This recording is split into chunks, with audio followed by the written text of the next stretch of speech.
కరీంనగర్ జిల్లా గురించి నేను కొత్తగా చెప్పాల్సిన పని లేదు.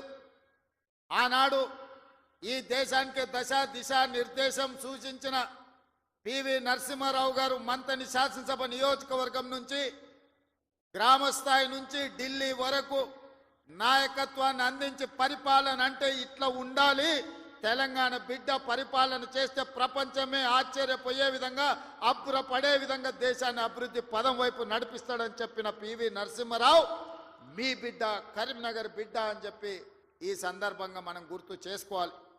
వారే కాదు, పెద్దలు చొక్కారావు గారు కావచ్చు, సత్యనారాయణరావు గారు కావచ్చు, ఇలా చెప్పుకుంటూ వెళ్తే ఈ కరీంనగర్ జిల్లా నాయకత్వాన్ని అందించిన జిల్లా. ఈ కరీంనగర్ జిల్లా రైతాంగానికి సమస్యలు వచ్చినా, నిరుద్యోగ యువతకు బాధ కలిగినా ఈ కరీంనగర్ జిల్లా నుంచే ఉద్యమాలు మొదలైనవి. ఈ కరీంనగర్ జిల్లా ఉద్యమాలకు ఎప్పుడు నాయకత్వం వహించింది. సిరిసిల్ల జగిత్యాల రైతాంగ పోరాటాలు ఈ రాష్ట్రం, ఈ ప్రజలు ఎప్పుడు మర్చిపోలే. రైతుల సమస్య వచ్చినప్పుడు ఈ ప్రాంతంలో రైతాంగ పోరాటాలను మనం కళ్ళతో చూసినాం. అదే కాదు, తెలంగాణ రాష్ట్రం కావాలి, తెలంగాణ రాష్ట్రం కళ నెరవేరాలి అని ఈ ప్రాంతంలో లేచిన ఉవ్వెత్తున ఉద్యమాన్ని ఆనాడు 2004 సంవత్సరంలో శ్రీమతి సోనియా గాంధీ గారు ఇదే కరీంనగర్ గడ్డ మీద నుంచి మీకు మాట ఇచ్చిండ్రు.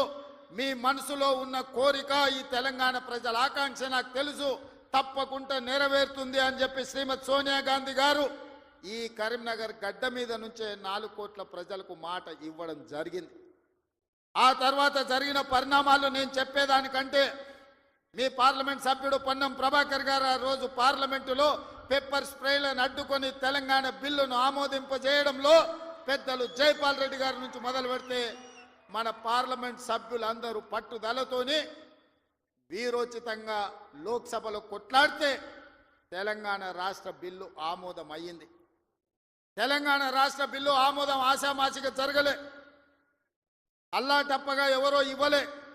శ్రీమతి సోనియా గాంధీ గారు ఆంధ్రప్రదేశ్లో 155 అసెంబ్లీలు, 25 పార్లమెంట్లు ఉన్న పార్టీ శాశ్వతంగా నష్టపోయినా, కేంద్రంలో అధికారం కోల్పోతుందని తెలిసిన 4 కోట్ల తెలంగాణ ప్రజల కోరిక నెరవేరాలి, కరీంనగర్ గడ్డ మీద నుంచి ప్రజలకు ఇచ్చిన మాట నెరవేర్చాలి అని వారు ఇచ్చిన మాటకు కట్టుబడి ఇవాళ తెలంగాణ రాష్ట్రం ఇచ్చింది. కాబట్టి మనందరం గర్వంగా తలెత్తుకొని నాది తెలంగాణ రాష్ట్రం, ఈ తెలంగాణ రాష్ట్రంలో ఇందిరమ్మ రాజ్యం, ప్రజా ప్రభుత్వం ఉన్నదని ఇవాళ మనం గొప్పగా గర్వంగా చెప్పుకునే పరిస్థితులు ఈరోజు మనకు వచ్చినాయి. అంటే శ్రీమతి సోనియా గాంధీ గారు కరీంనగర్ గడ్డ మీద నుంచి ఇచ్చిన మాట అన్న సంగతి నేను మీకు గుర్తు చెయ్యదలుచుకున్నా.